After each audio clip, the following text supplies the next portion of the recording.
ሰላም ጤና ይስጥልኝ አድማጭ ተከታዮቼ እንደምን ከርማችኋል? ማንዴላ ማን ነው በሚል ርዕስ በክፍል 8 ባለታሪኩ በመምህር ሀብታሙ ደመቀ ስብዕና ላይ አትኩሮ በጻፈው የግል ምልከታን በመዳሰስና ሌሎች ባለውለታዎቹን ደግሞ በክፍል 9 ለማየት በይደር መለያየታችን ይታወቃል። ክፍል 9 ምን ይዞ ይሆን? ተከተሉኝ።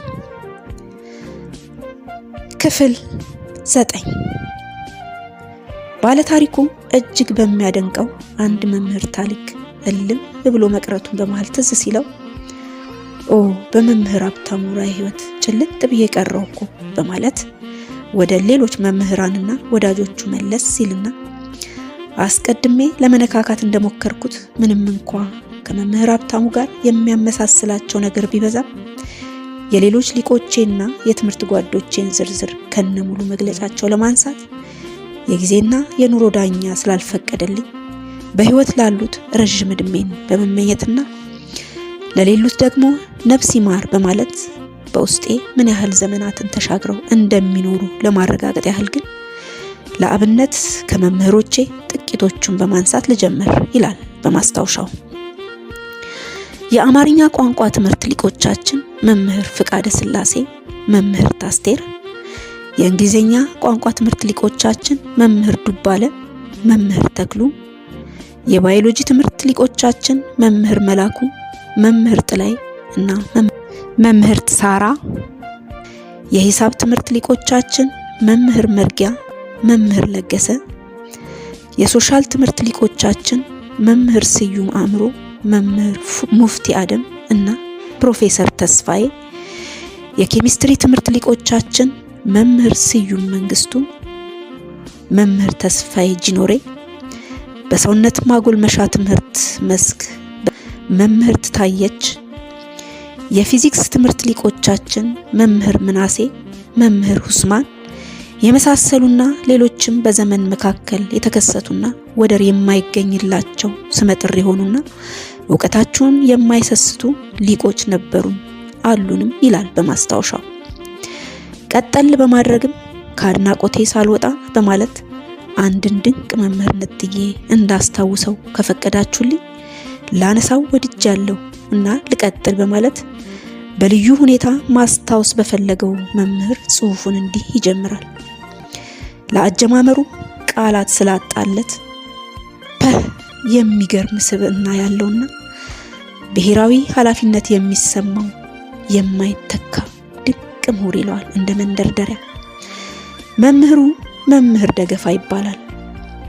ተማሪዎቹ ይፈሩታል፣ ግን ደግሞ ያከብሩታል።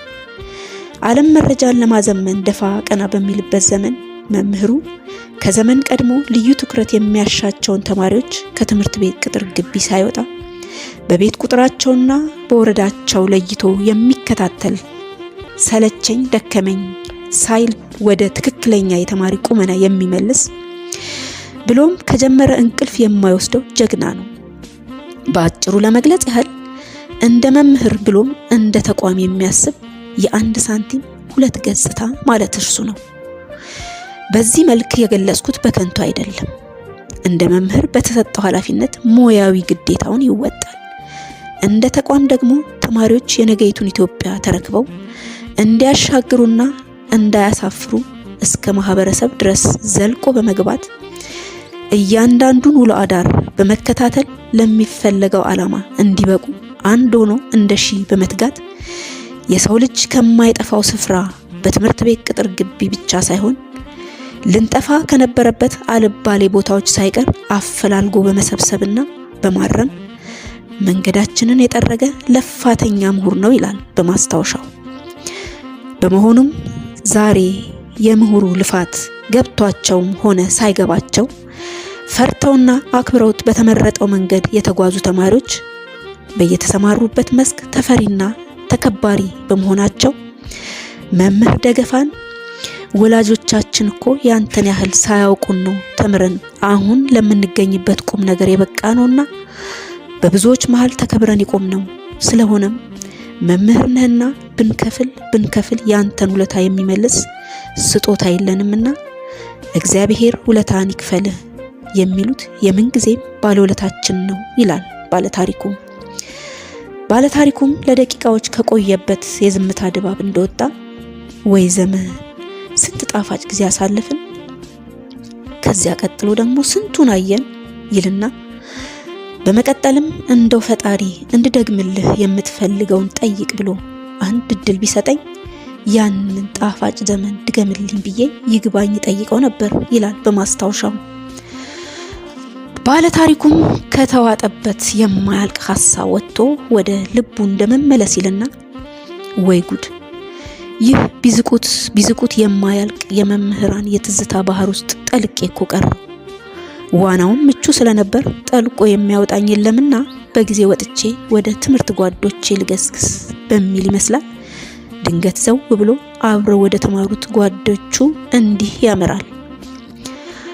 ሐሳቡን ሲጀምር የትምህርት ጓደኝነት እኮ ምትክና ጥግ የሌለው አብሮነት ነው በማለት እንደ አዲስ ይጀምርና በተለይ ከአይነ ህሊናዬ መቼም የማይጠፉትና የሽልማት መድረኩን ይቆጣጠሩት የነበሩት ከአንድ አብራክ የተገኙ የጎበዝ ፈርጦች የሸምሰዲን ልጆች አስቀድሜ የገለጽኳቸው ውድ መምህራን አእምሮ ስራ ውጤቶች በተሰማሩበት መስክ አናጺያቸውን በትክክል ቁልጭ አድርገው የሚያሳዩ መስታወቶች ዋለልኝና እስማኤል ሸምሰዲን ብሎም በየዓመቱ በተማሪዎች የውጤት መግለጫ ቀን የትምህርት ቤቱን ማህበረሰብ ቁጭ ብድግ የሚያሰኙትና ታዳሚው በጉጉት የሚጠብቃቸው የየዓመቱ የወንድ ተፋላሚዎች ሁለቱ እስማኤሎችና ከሴት ደግሞ እታለም ምሸቱን የመሳሰሉ የዘመን ጌጦቼ ከትዝታ ጓዳዬ መቼ የማይጠፉም ይላል በማስታወሻው። እነዚህ የሚኮራባቸው የዘመን ብርቆችን ሳነሳ መምህሮቻቸው ጆሮ ድንገት ጥልቅ ያለ እንደሆን ምን ይሆን ይልና ስሜቱን ለቀራጺዎቹ ትቻለሁ በማለት ታሪኩን ገታ እንደማድረግ ብሎ እግረ መንገድ ሳይነሱ የማይታለፉ የልብ ጓዶቹ ወደ አእምሮ ብቅ አሉበት መሰለኝ። በተለይ በዚያ በተወደደ ዘመን ያገኘኋቸውና እስካሁን ድረስ ማግኘት ማጣት፣ መብዛት ማነስ፣ እንዲሁም መቅረብና መራቅ ሳይበግረን ክፉ አይብንና ለአንዲትም ቀን ሳንቃቃርና ሳንቀያየም ዘመን ባላቀዘቀዘውና ወረት ባልዳሰሰው ትኩስ ወዳጅነት እንደ ጓደኛም እንደ ወንድምም አጠገብ የሆነው በመረዳዳትና በመተሳሰብ በአጠቃላይ እኔ እነርሱን እነርሱ ደግሞ እኔን ሆነው በመኖር ያሉ የዘመን በረከቶቼ አለማየሁ ጎሳና አሸናፊ ተሰማ እያገኘኋቸው የሚናፍቁኝ የምሰስታቸው የአንድ ሰው እድሜ ጓደኞቼ ናቸውና ፈጣሪ ይጠብቅልኝ እያለ በዚህ አጋጣሚ በስም ጠቅሼ በማስታወሻዬ ያልዳሰስኳችሁም ሆነ ያነሳኋችሁ ወንድም ሆኑ ሴት የዘመን ጌጦቼ በአእምሮ የትዝታ ማህደር ውስጥ ዘመን በማይሽረው ህንቁ ማንነት ከትማችኋልና በዚህ ደስ ይለኛል ይላል ባለታሪኩ። ታሪኩ ይቀጥላል። በቀጣይ ክፍል እስክንገናኝ ቸርን ሰንብት።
Thank you.